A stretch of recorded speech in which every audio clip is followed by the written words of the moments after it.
Hello everyone, আসসালামু আলাইকুম। সবাই কেমন আছেন? আমি আলহামদুলিল্লাহ অনেক অনেক ভালো আছি। এই যে আমার শাশুড়ির কাজকাম শুরু করে দিয়েছে। আপাকে সব মাছ বের করে দিছে। সে এখন ধুচ্ছিল চিংড়ি মাছ, পাঙ্গাস মাছ, এগুলো ভালো করে ধুয়ে নিচ্ছিল। সকালের নাস্তা শেষ করে এখন দুপুরের রান্নার সব আয়োজন চলতেছে। আজকে জাস্ট মাছের আইটেম, যেহেতু ওরা জার্নি করে আসছে, হেভি ফুড খাইতে সমস্যা হবে, এই জন্য আজকে মাছের আইটেম। আর চিংড়ি মাছগুলো অনেক বড় বড়, তাই আমি দেখতেছিলাম চিংড়ি মাছ ভালো করে ছাড়াইনি, সেটা একটু ছাড়ানোরও করতেছিল। এই সাইডে মামনি হচ্ছে গরুর মাংস রান্না করতেছে। গরুর মাংসটার ফ্লেভার অনেক সুন্দর আসছে। আর আমি আজকে কোনো কিছুই রান্না করতেছি না, আজকে সব কিছু রান্না করতেছে মামনি। আমি হচ্ছে কালকে রান্না করব, আজকে আমার শাশুড়ির রান্নার দিন।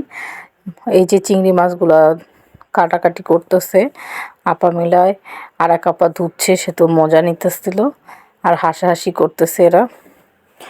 আল্লাহর রহমতে আজকে বেশি ঠান্ডাও পড়েনি, বেশ ভালোই লাগতেছে, কাজকাম করতে কোনো সমস্যাও হচ্ছে না সব কিছু। আর মাছ এখানে ভেটকি মাছ ভিজায় রাখছে।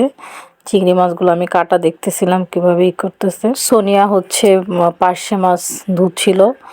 আর এইখানে পার্শে মাছ ধোয়ার পরে মামনি হচ্ছে পার্শে মাছগুলা মাখায় রাখছে, আর এখন ভেটকি মাছগুলা মাখাবে। ভেটকি মাছ কিন্তু 7 কেজি অনেক বড় ভেটকি মাছ নিয়ে আসছিল আমার শ্বশুর, তার একমাত্র মেয়ের জামাইকে খাওয়াবে। মানে ভিডিওতে অনেক ছোট দেখা যাচ্ছে, কিন্তু মাছগুলো অনেক বড় বড়। আর এই সাইডে হচ্ছে পাঙ্গাস মাছ ভাজতেছিল। আমি জাস্ট শুধু ভিডিও করতেছি, আমি কোনো কাজ করতেছি না। আমি জাস্ট খাওয়ানোর সময় আমি কাজ করব, আমার হচ্ছে খাবার সার্ভ করার কাজ দিচ্ছে। আর এইখানে হচ্ছে চিংড়ি মাছের টুথপিক দেওয়া হয়েছে, কারণ ওইটা খুলে খুলে যায়। আর এখন ভেটকি মাছটা মাখাচ্ছে, মাখায় রেখে দিবে একটু। এগুলো সব মাছই বোনা বোনা হবে। পাঙাশ মাছটা ভুনা করছে। আর আমার শাশুড়ি কিন্তু পাঙাশ মাছে হচ্ছে লেবুর পাতা দেয়, এটা অনেক সুন্দর একটা ফ্লেভার আসে, আমার কাছে অনেক অনেক ভাল লাগে। তো আমি টেবিল গোছাচ্ছিলাম, দেখি যে আমার দেবর হচ্ছে তাজ, আমার উকিল মা হচ্ছে আমার ননদ জামাইয়ের জন্য পিঠা পাঠাইছে, দুধ পিঠা। আর আমাদের দেশে এটা কি, এই পিঠাকে বলে ভিজেনি পিঠা।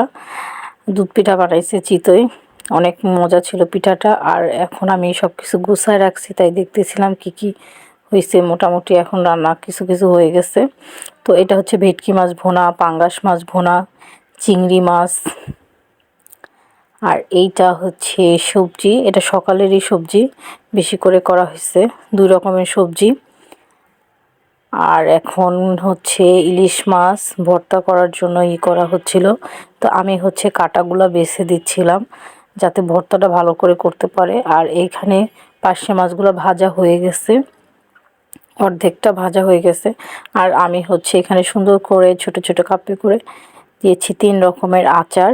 এখানে বোম্বাই মরিচের আচার, আর একটা আছে আমের আচার, আর জলপাইয়ের আচার। আর সব রান্না শেষ, এই যে ভর্তা, ইলিশ মাছের লেজ ভর্তা, ডাল, পার্শে মাছ, সালাদ, সব কিছু রান্নাবান্না হয়ে গেছে। গরু মাংসটা খাওয়ার মানে শেষের দিকে সার্ভ করব, কারণ গরু মাংসটা সাথে সাথে সার্ভ করলে হয়ে যায়, ঠান্ডা হয়ে যায়। তো এখন আমার ননদ জামাইকে খাইতে বসাইছি। সে তো খাওয়ার সময় বলছে এত মাছ এত মাছ, শুধু মাছ আর মাছ, খাই পারতেছি না, এরকম করতেছিল। খাবার দাবারগুলো অনেক অনেক মজা হয়েছে। আমরা সবাই একসাথে খাওয়া দাওয়া শেষ করে আমরা হচ্ছে আজকে একটু বাইরে যাব। আমার কাজিন তনু আর তনুর ওয়াইফ গেছিলো সুন্দরবনে ঘুরতে। তো ওরা 4টার সময় খুলনায় আসছে, তো আমাকে ফোন দিছে, তো আমি আসতে বলছে, আসেনি। ওরা দুপুরে বাইরেও খেয়ে নিছে, তো আমি পরে বলছে আসতে, আসে না। তারপর হচ্ছে আপনাদের ভাইয়া বলছে আসতেই হবে, তারপর আসছে ওরা। আসার পরে একটু নাস্তা হালকা পাতলা করে পরে যাওয়ার সময় আর কি ভাত খাওয়ার কথা বলছে। ভাত তো কিছুতেই খাবে না, তারপর জোর করে বসায় দিচ্ছি। ওদের রাত 9টার সময় ট্রেন, ওরা বাসায় চলে যাবে। সবাই ভালো থাকবেন, আমার নেক্সট ভিডিও দেখার জন্য ফলো দিবেন, লাইক দিবেন, শেয়ার করবেন। আল্লাহ হাফিজ।